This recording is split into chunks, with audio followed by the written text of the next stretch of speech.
Você já se perguntou sobre as histórias que sussurram nas veias de nossas cidades? Sobre as criaturas que se escondem logo abaixo da superfície de nossa realidade, nos lugares que evitamos olhar?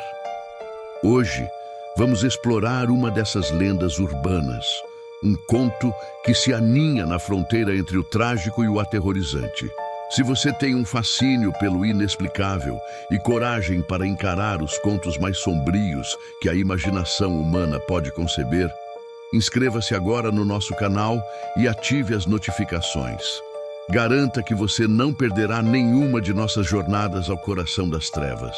Você sabia que, em algumas culturas antigas, os ratos eram vistos não como pragas, mas como seres psicopompos?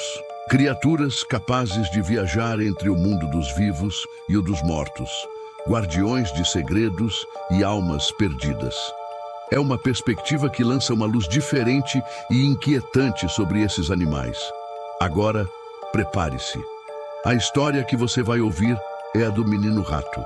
Nas profundezas de uma metrópole anônima, sob o concreto e o asfalto, existe um mundo paralelo, um labirinto de túneis de esgoto, onde a única luz provém de frestas distantes e a única música é o gotejar constante da água e o eco dos passos apressados de seus habitantes. Foi nesse reino de sombras e esquecimento que ele surgiu. Ninguém sabe se ele foi abandonado ao nascer ou se simplesmente se perdeu, uma criança que caiu por uma fenda no mundo e nunca mais encontrou o caminho de volta. Ele era conhecido apenas como o menino rato. Ele cresceu sem o calor do sol na pele, que se tornou pálida e quase translúcida. Seus olhos, grandes e escuros, adaptaram-se para enxergar na penumbra, captando o menor vislumbre de movimento. Seus cabelos, pretos e grossos, cresceram selvagens e suas roupas eram um mosaico de trapos encontrados. Ele aprendeu a linguagem do silêncio e do som. O chiado dos ratos era sua canção de ninar, o fluxo da água, sua conversa. Ele se movia com uma agilidade sobrenatural, escalando paredes úmidas e esgueirando-se por passagens estreitas com a mesma facilidade que os roedores que o adotaram como um dos seus. Sua existência era um ciclo de sobrevivência. Durante o dia, quando o mundo da superfície estava em seu auge de ruído e atividade, ele se recolhia às partes mais profundas e seguras de seu território. À noite, ele se aventurava para cima, um fantasma emergindo das entranhas da terra. Ele vasculhava o lixo dos restaurantes e das casas, não por comida estragada, mas pelas sobras frescas que as pessoas descartavam. Para ele, um pedaço de pão ainda quente ou uma fruta pela metade eram banquetes luxuosos. Ele colecionava tesouros, cacos de vidro colorido que brilhavam como joias sob a luz fraca, uma pequena caixa de música que não tocava mais, moedas que perderam seu valor. Eram fragmentos de um mundo que ele podia ver, mas não tocar. De seu esconderijo, ele observava. Via as luzes das casas, as silhuetas das famílias reunidas. Ouvia risadas, discussões, canções. Era um espectador de uma peça chamada Humanidade, da qual ele nunca seria parte do elenco. A solidão era um manto pesado e o desejo por conexão, uma dor constante em seu peito. A lenda urbana nasceu dos raros e fugazes avistamentos.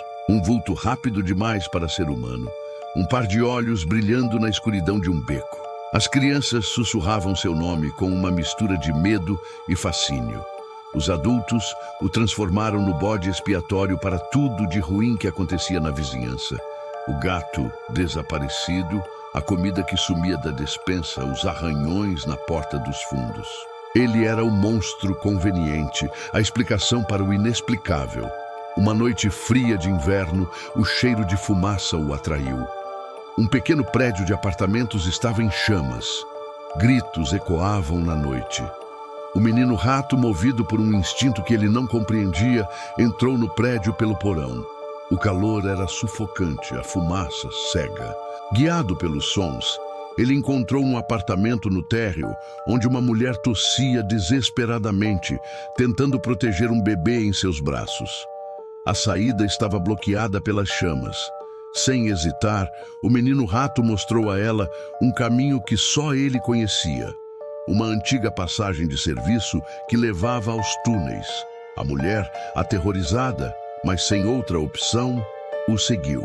Ele os guiou pela escuridão, para longe do fogo, até uma saída segura a uma quadra de distância. Quando emergiram no ar frio da noite, a mulher olhou para seu salvador. Pela primeira vez, alguém o via não como um monstro, mas como um herói. Ela começou a agradecer, mas o som das sirenes se aproximando o assustou. Ele recuou para as sombras, desaparecendo antes que pudesse ouvir as palavras dela. Por alguns dias, o menino rato sentiu algo novo: orgulho. Ele tinha feito a diferença, ele tinha se conectado. Mas o mundo da superfície tem uma memória curta e uma imaginação fértil. A história da mulher sobre um anjo das sombras que a salvou foi distorcida.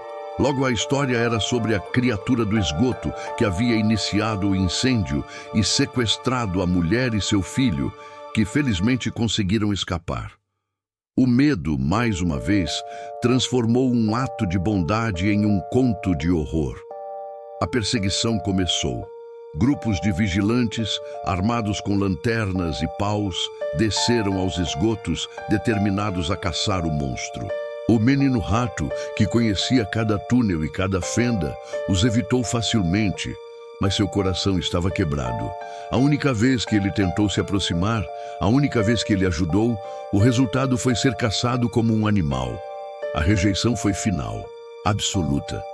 Ele se retirou para as partes mais profundas de seu reino, para um lugar onde nem mesmo os ratos mais ousados iam. Ele parou de observar as janelas, parou de colecionar seus tesouros inúteis. A pequena chama de esperança em seu peito havia se extinguido, deixando apenas as cinzas frias da resignação. Ele aceitou seu destino, ser para sempre uma sombra, uma lenda, um eco solitário no coração escuro da cidade. Ele era o menino rato e seu reino era a escuridão eterna. Obrigado por ter nos acompanhado nesta história até o fim.